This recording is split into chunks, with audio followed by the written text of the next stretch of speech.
Development is the improvement of the conditions for mankind all over our globe. In year 2000, the United Nations agreed on a set of Millennium Development Goals to be reached by 2015. These intend to reduce human misery by specific amounts to overcome poverty, hunger and disease. The Millennium Development Goals ask for global solidarity. The richer countries are asked to contribute 0.7% of their economic turnover to the less rich developing countries.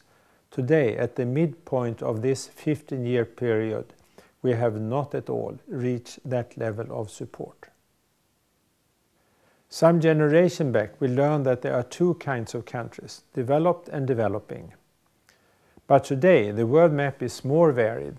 Quite many countries have in 1 or 2 generations improved their economy considerably and have a large group of middle-income citizens.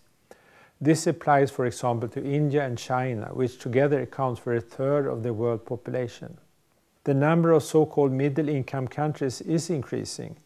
At the same time, the world population is increasing, so there are still a large number of people in poverty. Development is most often understood as economic development, and it is basic. Money is needed for investments in infrastructure, in industry and agriculture, and equally much for health care and education. Poor countries cannot afford such large investments on their own. They need financial support.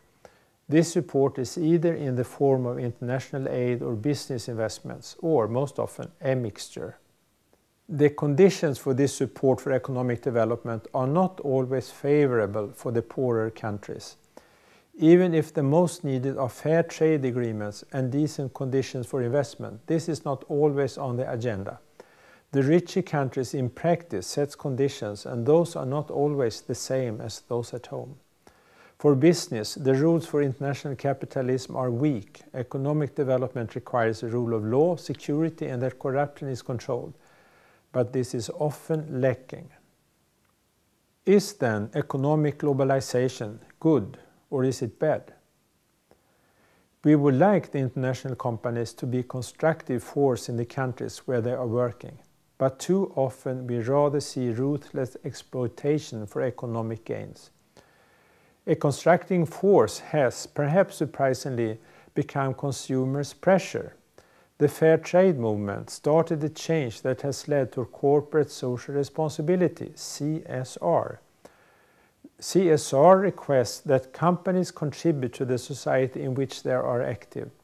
And this is particularly clear when the company is active in a developing country. Similarly, investments increasingly often are asked to be ethical. Foundations, banks and consultancies have established rules for which investments are ethical or responsible, and billions of dollars in each of our countries follow these rules. There are certainly examples of good management where the investors know whom to address for economic support, where the money ends up, and know the consequences of their investments. Much understanding of the countries in which investments are made is needed to do this constructively. Economic development is, however, not all there is. Social and political development is equally important. It requires a government that is not too corrupt and which see the well-being of their people as their main concern. A strong state is equally required to guarantee the rule of law and the reasonable protection of the individuals. When this is missing, the citizens are left on their own to fight poverty, hunger and disease. These more or less stateless countries are typically suffering from conflicts between competing power holders. Support from outside to develop a state is possible. It requires education, exchange and support for those who are involved in state building. Development of democracy is a key question, but democracy from outside, is that at all possible?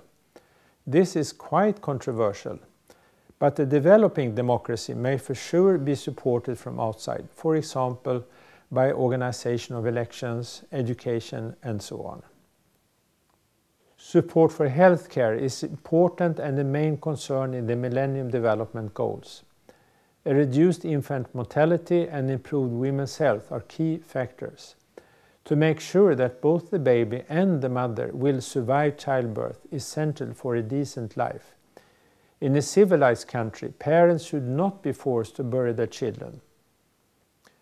In poor countries, it is often important to reduce family size. Uncontrolled population growth is not improving life conditions, and it's not possible on a limited planet. There are two sides of development support. One is the self-interest of richer nations. The development improves trade possibilities, reduces conflicts and forced migrations and refugees, and improves protection of the environment. All this is important for the donor country in the development deal. The other side is the ethical one. The reasons for many to support poor countries is solidarity with fellow human beings. To these acts of individual solidarity should be added the ethics of justice. In a just world, the conditions of life may not be too different. There is an ethical duty to support those in need globally, as is done nationally. And education for global responsibility need to include the questions of global citizenship and solidarity on all levels, from the individual to the state and the global level.